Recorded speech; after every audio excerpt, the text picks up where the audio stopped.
Niagara Falls. Marilyn Monroe came here 70 years ago to shoot a film called Niagara. It was shot on location, and today I'm going to revisit some of those spots.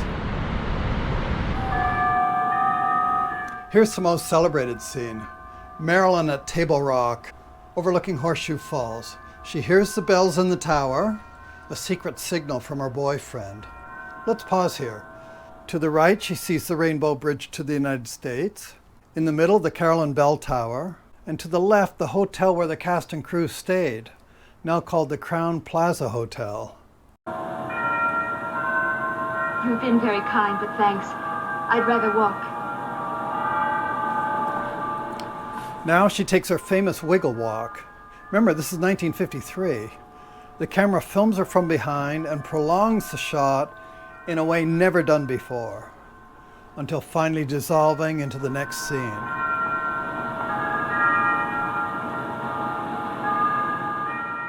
This is the patch of cobblestone she walked across.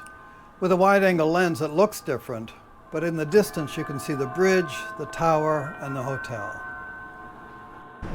The rainbow cabins where the characters stayed in the film, they weren't real cabins. They were built for the film, but they would have been built right here, right opposite the American Falls. Here's Joseph Cotten walking past the sign Rainbow Cabins. You can see they stood almost at the riverfront railing, right where people walk on their way to Horseshoe Falls.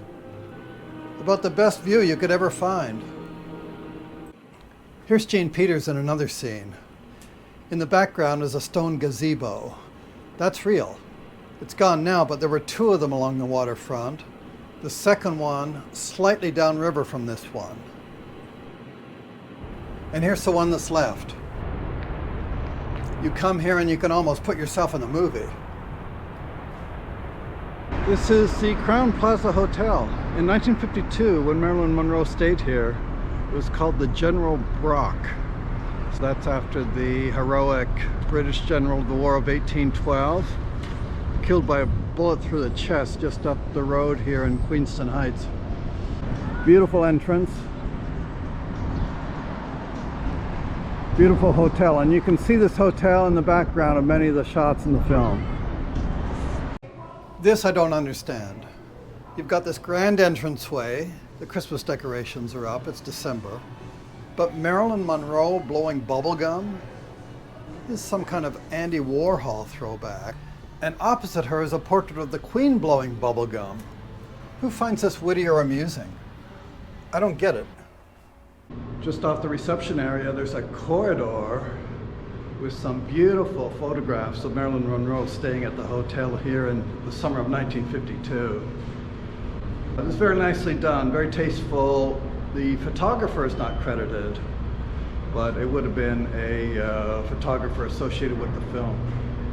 Very nice pictures. And I'm really glad they did this because it really captures a moment at this hotel. You can see in this one, she is reading from a script in bed, and the script is dated May 1952, which is when the film was shot. It was released in '53.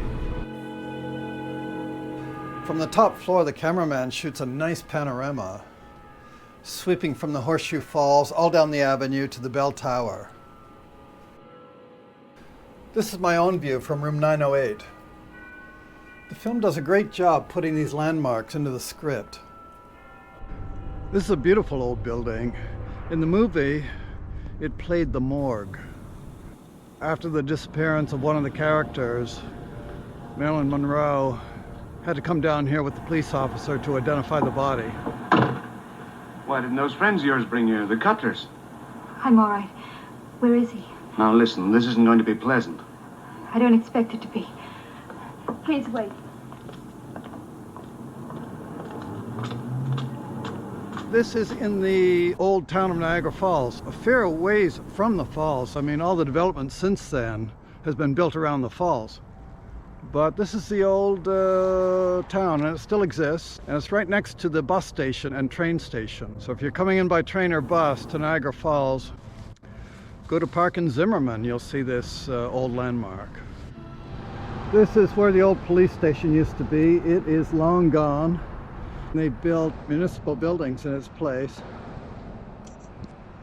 Hey, Mrs. Verna McGuire. She says her 18-year-old daughter has been missing since yesterday noon. She's always missing. Some fraternity house down the Here's the police inspector at his desk. The movie puts him at the front of the building, with a window looking onto Queen Street, the main street. Call back. Tell them to meet me at Table Rock House, souvenir shop. Very well, sir.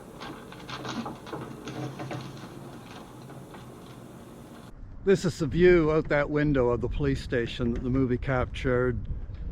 Even though the building is quite different, you can see that the window configuration is the same. Toward the end of the film, the production moves to Chippewa. This is where the Welland River flows into the Niagara River, 4 kilometers above the falls. This is the scene today with a pedestrian bridge added. The barrier is now part of the recreational trail running the entire length of the river. Here's another scene a few minutes later in the film at the same spot. The action is heating up. Well, this looks completely different 70 years later, but you can see remnants of the dock that was in the film. The Joseph Cotten character steals a boat from here, Bridgewater Street in downtown Chippewa. Some of the players cross the street to buy fishing supplies. You can see that the main buildings are all still recognizable today. I've slowed down this scene to show the stolen boat pulling away and the boatman on the dock with the bridge in the background. And here's the same bridge today. Other than the falls themselves, which I covered in another video, these are the main filming locations for Niagara, starring Marilyn Monroe.